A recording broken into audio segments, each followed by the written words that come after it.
Good morning. Welcome back to Pastor's Morning Walk. Glad to be actually walking this morning. I've had to do it driving for a few times recently. But it's good. Good for my body, good for my soul here to have these quiet, meditative walks. Again, I'm so pleased at the Christmas coolness of the air. I'm pleased to see all my favorite trees, and some of them beginning to turn to fall colors. Speaking of trees, today, Tuesdays, we have the Homeschool Cooperative, and I'll be teaching my class on Eastern American trees. And today the theme is oaks. And spiritually speaking, oaks are meaningful in that they are a tall, majestic, strong, and useful tree. And the Bible speaks of the righteous as oaks of righteousness, the planting of the Lord. And this ought to be our aim, to be well-rooted, strong, tall, majestic, to grow from the little acorn of regeneration through conversion and sanctification over years, to be a mature and useful planting. So after I'm done recording here, I'll pick up a few leaves around to give examples to the children. And I look forward to having them have the joy of being able to recognize all these trees all around. I read this morning from Psalms 101 and 102. And I've always found these particularly meaningful. Psalm 101, in a word, speaks of integrity. It's David promising, to the Lord that he will walk in integrity. He speaks in particular as a civil magistrate. He speaks of his duty to cut off, morning by morning, all the wicked of the land.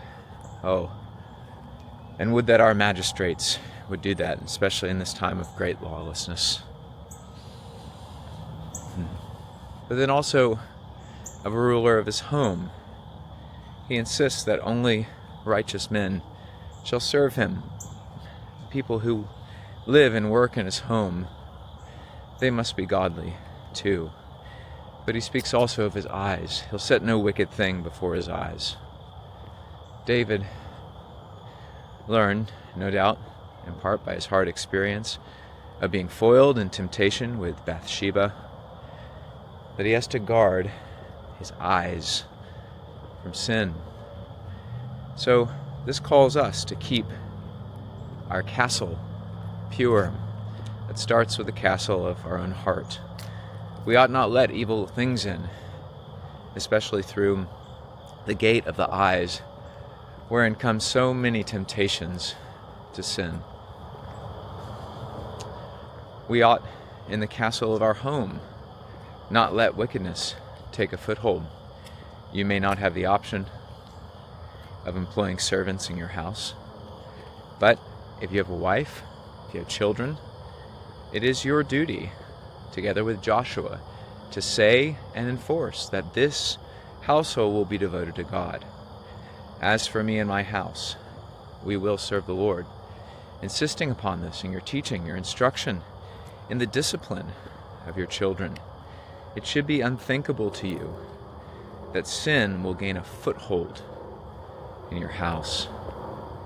And then as regards the civil state, you may not be a magistrate, but as a citizen you ought to pray, and according to your capacity to labor to see justice done and wickedness put down. Evil men triumph today because good men do nothing. And I grieve to hear ministers, even today, even after this most heinous murder of Charlie Kirk, preaching quietism, that we would simply wait upon God, and that waiting would not move us to active protest against sin and active opposition to it. Psalm 101 shows plainly we're called to a much more active hatred and opposition to all evil. May the Lord give you grace to do that. Now, Psalm 102 speaks more of the waiting upon God in a time of great distress, whether personal or public distress. The psalmist is very troubled. And yet, he takes comfort remembering God's promises toward his church. And he says, "Thou shalt arise and have mercy upon Zion." And then he says, "The time to favor her, yea, the set time, it is come." He reasons from all the great troubles that he sees and all the great weakness and persecutions of the church and sadly in the church to God's deliverance, because he knows in God's providence one reason he brings all these troubles is precisely so that he would appear as the great deliverer when he rescues his people from them all. Here's a prayer for you, sincere Christian. You look out and you see so many troubles without, and no doubt you have many within. You can say to God, "Now's the time. Oh, the waters are up to my neck. Now's the time, Lord, to save me." And in doing so, you ought to stir up your hope that indeed he will. Because the righteous have never been forsaken. The true church has never been left. Christ promised that he would be with her always, even to the end of the age, that he'll never leave us or forsake us, that he will preserve a remnant, and that in due time he'll make that remnant grow and flourish. This doesn't take away the distress of living in a wicked world, but it does give comfort in it, and it gives hope that wickedness will not reign forever, especially not in Christ's holy church.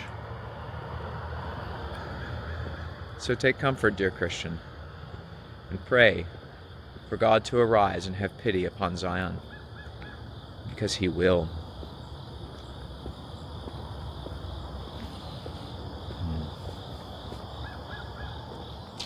May the Lord give you grace to trust him and to take true comfort in all of his sweet promises.